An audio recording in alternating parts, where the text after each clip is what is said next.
Shalom, pada saat ini saya akan melanjutkan membuat tugas pada mata kuliah PAPB 1 pada pertemuan 9 sampai pertemuan 13 dengan membaca Injil Lukas pasal 9 sampai Injil Yohanes pasal 21. Perkenalkan, nama saya Francisca Wensi, NIRIM 2020 228910, kelas Teologi Kristen. Pada saat ini saya akan membaca Alkitab dari Injil Yohanes pasal 11 sampai Injil Yohanes pasal 14. Injil Yohanes pasal 11 sampai 14. Pasal 11 ayat 1 sampai ayatnya yang ke-57. Firman Tuhan berbunyi demikian. Lazarus dibangkitkan. Ada seorang yang sedang sakit, namanya Lazarus. Ia tinggal di Betania, kampung Maria dan adiknya Marta. Maria ialah perempuan yang pernah meminyaki kaki Tuhan dengan minyak mur dan menyekanya dengan rambutnya. Dan Lazarus yang sakit itu adalah saudaranya. Kata perempuan itu mengirim kabar kepada Yesus, "Tuhan, dia yang engkau kasihi sakit." Ketika Yesus mendengar kabar itu, ia berkata, "Penyakit itu tidak akan membawa kematian, tetapi akan menyatakan kemuliaan Allah. Sebab oleh penyakit itu anak manusia akan dimuliakan." Yesus memang mengasihi Marta dan kakaknya dan Lazarus. Namun setelah didengarnya bahwa Lazarus sakit, ia sengaja tinggal 2 hari lagi di tempat di mana ia berada. Tetapi sesudah itu ia berkata kepada murid-muridnya, "Mari kita kembali lagi ke Yudea." Murid-murid itu berkata kepadanya, "Rabi, baru-baru ini orang-orang Yahudi mencoba melempari engkau. Masih maukah engkau kembali ke sana?" Jawab Yesus, "Bukankah ada 12 jam dalam satu hari? Siapa yang berjalan pada siang hari, kakinya tidak terantuk, karena ia melihat terang dunia ini. Tetapi jikalau seorang berjalan pada malam hari, kakinya terantuk, karena terang tidak akan ada di dalam dirinya." Demikianlah perkataannya, dan sesudah itu ia berkata kepada mereka, "Lazarus, saudara kita telah tidur, tetapi aku pergi ke sana untuk membangunkan dia dari tidurnya." Maka kata murid-murid itu kepadanya, "Tuhan, jikalau ia tertidur, ia akan sembuh." Tetapi maksud Yesus ialah tertidur dalam arti mati, sedangkan sangka mereka Yesus berkata tentang tertidur dalam arti biasa. Karena itu Yesus berkata dengan terus terang, "Lazarus sudah mati, tetapi syukurlah aku tidak hadir pada waktu itu, sebab demikian lebih baik bagimu, supaya kamu dapat belajar percaya. Mari kita pergi sekarang padanya." Lalu Thomas yang disebut Didimus berkata kepada teman-temannya, yaitu murid-murid yang lain, "Marilah kita pergi juga untuk mati bersama-sama dengan dia." Maka ketika Yesus tiba, didapatinya Lazarus telah 4 hari berbaring di dalam kubur. Betania terletak dekat Yerusalem, kira-kira 2 mil jauhnya. Di situ banyak orang Yahudi telah datang kepada Marta dan Maria untuk menghibur mereka berhubung dengan kematian saudaranya. Ketika Marta mendengar bahwa Yesus datang, ia pergi mendapatkannya, tetapi Maria tinggal di rumah. Maka kata Maria kepada Yesus, "Tuhan, sekiranya Engkau ada di sini, saudaraku pasti tidak mati. Tetapi sekarang pun aku tahu bahwa Allah akan memberikan kepadamu segala sesuatu yang engkau minta kepadanya." Kata Yesus kepada Marta, "Saudaramu akan bangkit." Kata Marta kepadanya, "Aku tahu bahwa ia akan bangkit pada waktu orang-orang bangkit pada akhir zaman." Jawab Yesus, "Akulah kebangkitan dan hidup.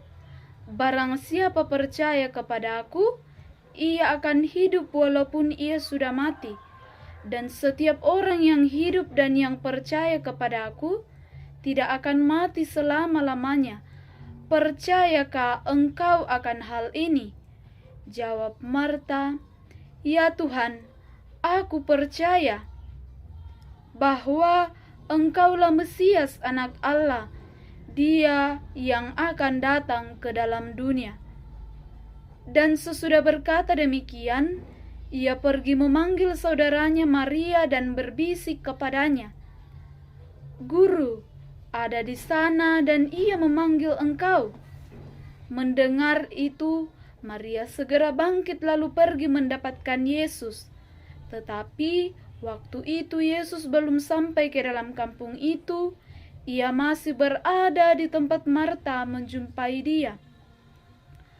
Ketika orang-orang Yahudi yang bersama-sama dengan Maria di rumah itu untuk menghiburnya melihat bahwa Maria segera bangkit dan pergi keluar, mereka mengikutinya karena mereka menyangka bahwa ia pergi ke kubur untuk meratap di situ. Setibanya Maria di tempat Yesus berada dan melihat dia, tersungkurlah ia di depan kakinya dan berkata kepadanya, "Tuhan, sekiranya Engkau ada di sini, saudaraku pasti tidak mati."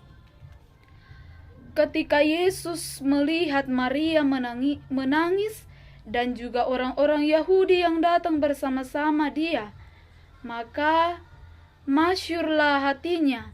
Ia sangat terharu dan berkata, "Di manakah dia kamu baringkan?" Jawab mereka, "Tuhan, marilah dan lihatlah." Maka menangislah Yesus. Kata orang-orang Yahudi, "Lihatlah betapa kasihnya kepadanya." Tetapi beberapa orang di antaranya berkata, "Ia yang memelekkan mata orang buta, tidak sanggupkah ia bertindak sehingga orang ini tidak mati?" Maka magusyirlah pula hati Yesus. Lalu ia pergi ke kubur itu. Kubur itu adalah sebuah gua yang ditutupi dengan batu. Kata Yesus, "Angkat batu itu." Marta, saudara orang yang meninggal itu, berkata kepadanya, Tuhan, ia sudah berbau, sebab sudah 4 hari ia mati." Jawab Yesus, "Bukankah sudah kukatakan kepadamu, jikalau engkau percaya, engkau akan melihat kemuliaan Allah?" Maka mereka mengangkat batu itu, lalu Yesus menengadah ke atas dan berkata, "Bapa, aku mengucap syukur kepadamu karena Engkau telah mendengarkan aku. Aku tahu bahwa engkau sudah mendengarkan aku, tetapi oleh karena orang banyak yang terdiri di sini mengelilingi aku mengatakannya supaya mereka percaya bahwa engkaulah yang telah mengutus aku. Dan sesudah berkata demikian, berserulah ia dengan suara keras, Lazarus, marilah keluar. Orang yang telah mati itu datang keluar, kaki dan tangannya masih terikat dengan kain kapan, dan mukanya tertutup dengan kain teluh. Kata Yesus kepada mereka, bukalah kain itu dan biarkan ia pergi. Banyak di antara orang Yahudi yang datang melawat Maria dan yang menyaksikan sendiri apa yang telah dibuat Yesus percaya kepadanya. Tetapi ada yang pergi kepada orang-orang Farisi dan menceritakan kepada mereka apa yang telah dibuat Yesus itu. Lalu imam-imam kepala dan orang-orang Farisi memanggil mahkamah agama untuk berkumpul, dan mereka berkata, apakah yang harus kita buat? Sebab orang itu membuat banyak mujizat. Apabila kita biarkan dia, maka semua orang akan percaya kepadanya, dan orang-orang Roma akan datang dan akan merampas tempat suci kita serta bangsa kita.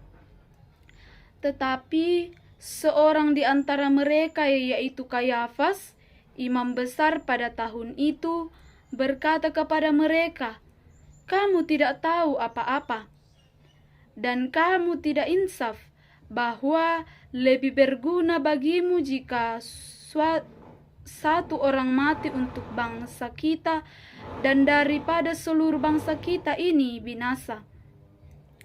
Hal itu dikatakannya bukan dari dirinya sendiri, tetapi sebagai imam besar pada tahun itu ia bernubuat bahwa Yesus akan mati untuk bangsa itu, dan bukan untuk bangsa itu saja, tetapi juga untuk mengumpulkan dan mempersatukan anak-anak Allah yang tercerai-berai.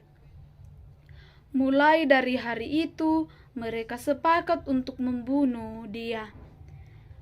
Karena itu, Yesus tidak tampil lagi di muka umum di antara orang-orang Yahudi. Ia berangkat dari situ ke daerah dekat padang gurun, ke sebuah kota yang bernama Efraim, dan di situ ia tinggal bersama-sama dengan murid-muridnya. Pada waktu itu, hari raya Paskah orang Yahudi sudah dekat, dan banyak orang dari negeri itu berangkat ke Yerusalem untuk menyucikan diri sebelum Paskah itu. Mereka mencari Yesus, dan sambil berdiri di dalam bait Allah, mereka berkata seorang kepada yang lain, bagaimana pendapatmu? Akan datang jugakah ia ke pesta?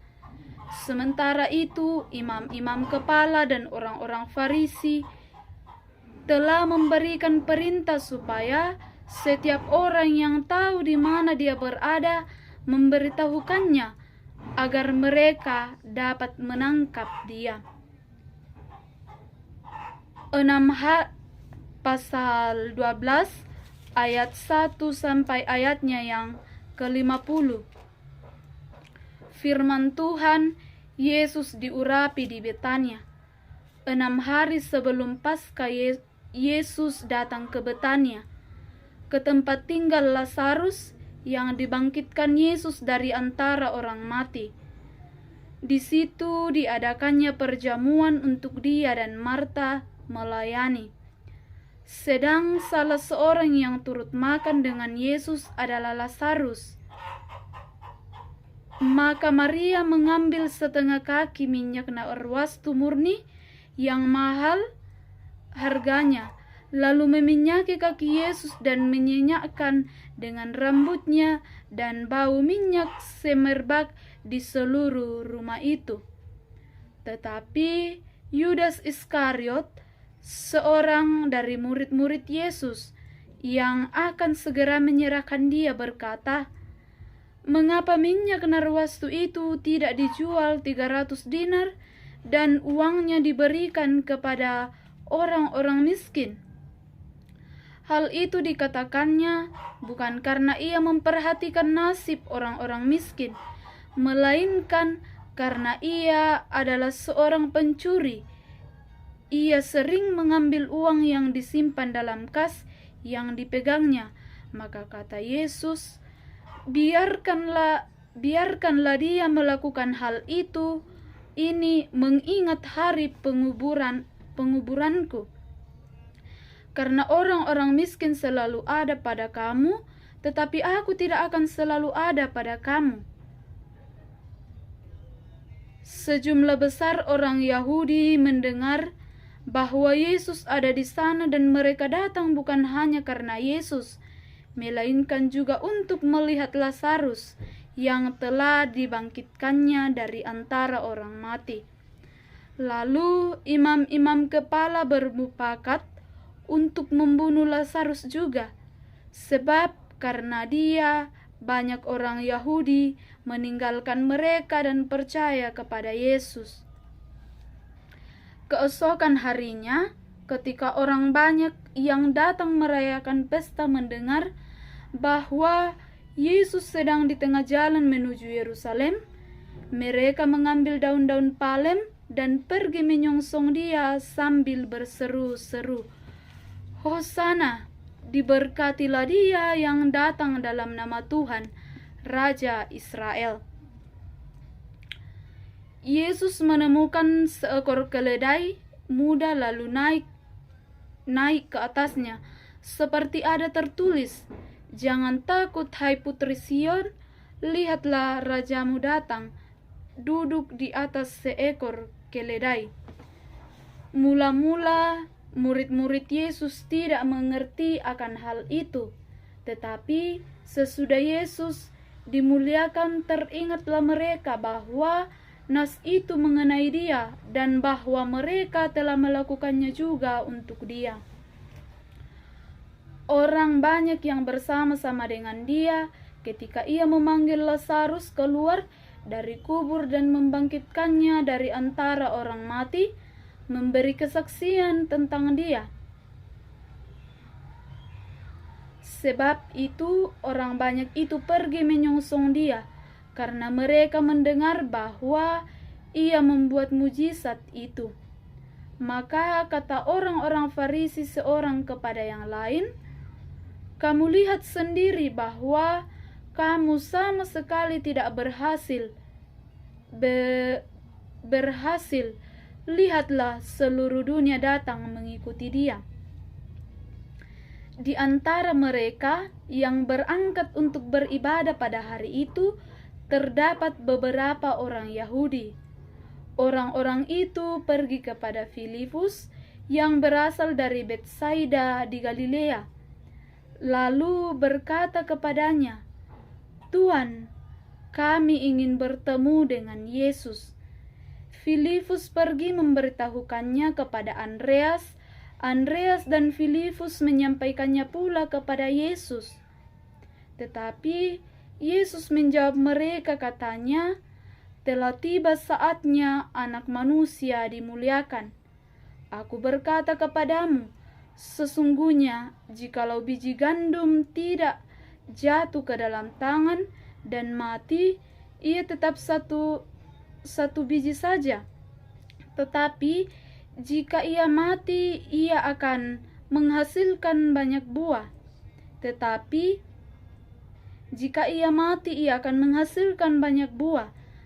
Barang siapa mencintai nyawanya, ia akan kehilangan nyawanya.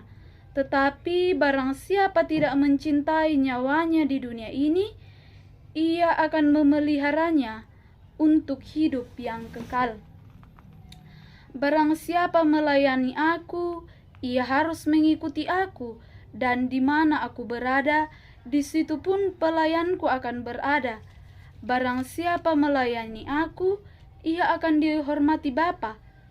Sekarang jiwaku terharu, dan apakah yang akan kukatakan?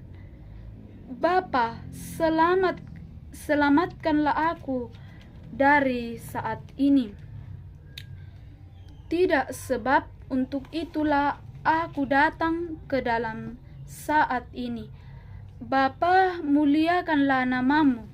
Maka terdengarlah suara dari sorga, aku akan memuliakannya, dan aku akan memuliakannya lagi. Orang banyak yang berdiri di situ dan mendengarkannya berkata bahwa itu bunyi guntur. Ada pula yang berkata, seorang malaikat telah berbicara dengan dia. Jawab Yesus, suara itu telah terdengar bukan oleh karena aku, melainkan oleh karena kamu. Sekarang berlangsung penghakiman atas dunia ini. Sekarang juga penghakiman atas dunia, penguasaan dunia ini akan dilemparkan keluar. Dan aku, apabila aku ditinggikan dari bumi, aku akan menarik semua orang datang kepadaku. Ini katanya untuk menyatakan bagaimana cara ia akan mati. Lalu jawab orang banyak itu, kami telah mendengar dari hukum Taurat bahwa Mesias tetap hidup selama-lamanya. Bagaimana mungkin engkau mengatakan bahwa anak manusia harus ditinggikan? Siapakah anak manusia itu? Kata Yesus kepada mereka, hanya sedikit waktu lagi terang ada di antara kamu. Selama terang itu ada padamu, percayalah kepadanya, supaya kegelapan jangan menguasai kamu. Barang siapa berjalan dalam kegelapan, ia tidak tahu kemana ia pergi. Percayalah kepada terang itu selama terang itu ada padamu, supaya kamu menjadi anak-anak terang. Sesudah berkata demikian, Yesus pergi bersembunyi dari antara mereka. Dan meskipun Yesus mengadakan begitu banyak mujizat di depan mata mereka, namun mereka tidak percaya kepadanya, supaya genaplah firman yang disampaikan oleh Nabi Yesaya, Tuhan, siapakah yang akan percaya kepada pemberitaan kami, dan kepada siapakah tangan kekuasaan Tuhan dinyatakan? Karena itu, mereka tidak dapat percaya, sebab Yesaya telah berkata juga, ia telah membutakan mata dan mendegilkan hati mereka, supaya mereka jangan melihat dengan mata dan menanggap dengan hati, lalu berbalik sehingga aku menyembuhkan mereka. Hal itu dikatakan oleh Yesaya karena ia telah melihat kemuliaannya dan telah berkata-kata tentang dia. Atau setidak-tidaknya percayalah karena pekerjaan-pekerjaan itu sendiri. Aku berkata kepadamu, sesungguhnya barang siapa percaya kepadaku, ia akan melakukan juga pekerjaan-pekerjaan yang akan kulakukan, bahkan pekerjaan-pekerjaan yang lebih besar daripada itu, sebab aku pergi kepada Bapa.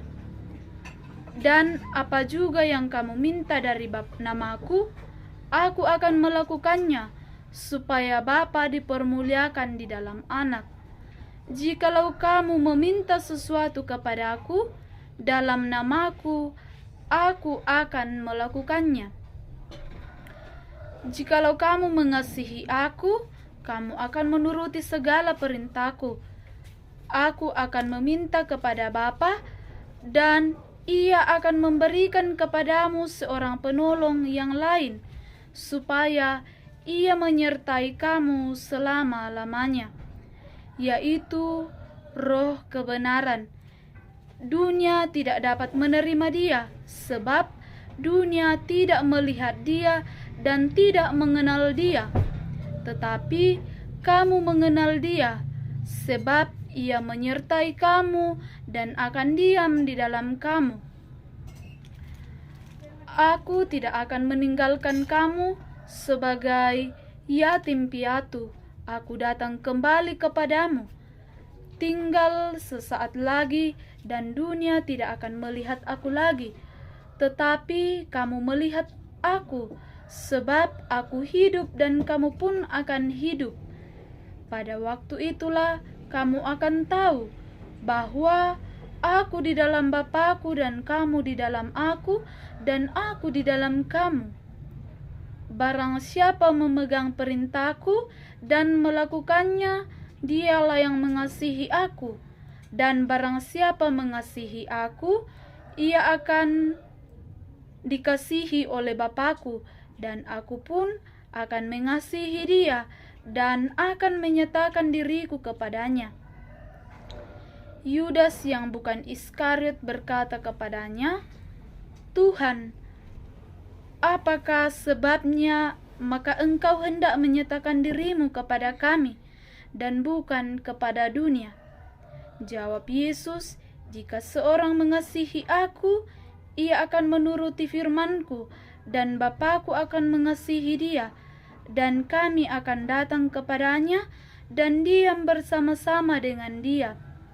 Barang siapa tidak mengasihi aku, ia tidak menuruti firman-Ku, dan firman yang kamu dengar itu bukanlah daripadaku, melainkan dari Bapa yang mengutus aku. Semuanya itu kukatakan kepadamu, selagi aku berada bersama-sama dengan kamu. Tetapi penghibur, yaitu Roh Kudus yang akan diutus oleh Bapa dalam namaku, dialah yang akan mengajarkan segala sesuatu kepadamu dan akan mengingatkan kamu akan semua yang telah kukatakan kepadamu. Damai sejahtera kutinggalkan bagimu, damai sejahtera kutinggalkan kepadamu, dan apa yang kuberikan tidak seperti yang kuberikan oleh dunia kepadamu. Janganlah gelisah dan gentar hatimu. Kamu telah mendengar bahwa aku telah berkata kepadamu, aku pergi, tetapi aku datang kembali kepadamu. Sekiranya kamu mengasihi aku, kamu tentu akan bersuka cita karena aku pergi kepada Bapa-Ku, sebab Bapa lebih besar daripada aku. Dan sekarang juga aku mengatakannya kepadamu sebelum hal itu terjadi, supaya kamu percaya apabila hal itu terjadi. Tidak banyak lagi aku berkata-kata dengan kamu, sebab penguasa dunia ini datang dan ia tidak berkuasa sedikit pun atas diriku. Tetapi supaya dunia tahu bahwa aku mengasihi Bapa dan bahwa aku melakukan segala sesuatu seperti yang diperintahkan Bapa kepadaku, bangunlah, marilah kita pergi dari sini. Demikianlah firman Tuhan yang saya baca pada hari ini. Semoga firman Tuhan ini tidak berlalu begitu saja, melainkan dapat kita aplikasikan di dalam setiap langkah kehidupan yang masih Tuhan berikan kepada kita. Amin.